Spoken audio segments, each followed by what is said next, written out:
Hello সবাইকে, কেমন আছো সবাই? তো আজকে সন্ধেবেলা বানিয়েছিলাম ঝাল সুজি, সেটার রেসিপিটাই তোমাদের সাথে শেয়ার করছি। প্রথমে পেঁয়াজগুলোকে কুচি কুচি করে কেটে নিয়েছি আর লঙ্কাগুলোকেও কুচি কুচি করে কেটে নিয়েছি। তারপরে গ্যাসে কড়াইটা বসিয়ে কড়াইটা অল্প গরম হওয়ার পরে তেল দিয়ে নিয়েছি, সাদা তেল। ওটা এবার গ্যাসটা স্টিমটা অল্প করে দিয়ে ডিমটাকে ঝুরি ভাজা বানানোর জন্য ডিমটাকেও ফাটিয়ে নিয়েছি অল্প করে নুন দিয়ে। এবার ঝুরি ভাজা ডিমটাকে দিয়ে কড়াইতে ঝুরি ভাজা করে নিয়েছি।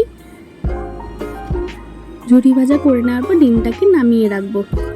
নামিয়ে রেখে কড়াইতে আবার অল্প করে তেল দিয়ে দেবো, অল্প করে তেল। এবার সেটা গরম হওয়ার পরে পেঁয়াজ কুচিগুলো ছেড়ে দেবো। পেঁয়াজ কুচিগুলো অল্প ভাজা হওয়ার পরে তাতে লঙ্কা কুচিগুলোও দিয়ে দেবো। লঙ্কা কুচিও দেওয়া হয়ে গেছে। এবার অল্প করে ভাজার পরে তাতে দিয়ে দেবো সুজিগুলো দিয়ে অল্প করে নাড়তে থাকবো। তাতে কিন্তু মাঝে আমি নুন দিয়েছিলাম অল্প করে, সেটা দেখাতে পারিনি। এবার দিয়ে দেবো হলুদ দিয়েও বেশ কিছুক্ষণ নাড়তে থাকবো। পুরোটাই কিন্তু অল্প আছে, না হলে পরে পোড়া লেগে যেতে পারে। পুরোটা দিয়ে অল্প করে নাড়ছি, অল্প আছে একদম। তারপরে ডিমগুলোও দিয়ে দিলাম, ডিমগুলো দিয়েও অল্প করে নেড়ে নিলাম। ভালো করে একটু কালার চলে আসবে, বেশ দেখো লাল লাল, বেশ হলুদ লাল হয়ে এসছে।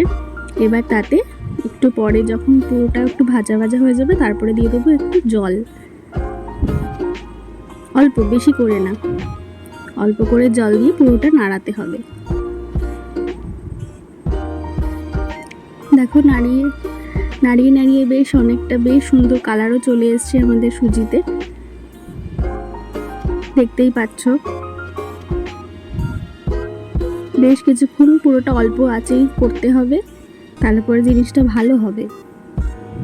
তৈরি হয়ে গেছে আমাদের ঝাল সুজি। এবার এটাকে নামিয়ে ফেলবো।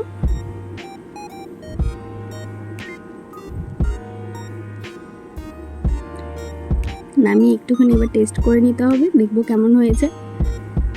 আমি টেস্টও করে নিয়েছি, বেশ ভালোই হয়েছে খেতে। ভিডিওটি ভালো লাগলে অবশ্যই একটি লাইক করে দিও। টাটা।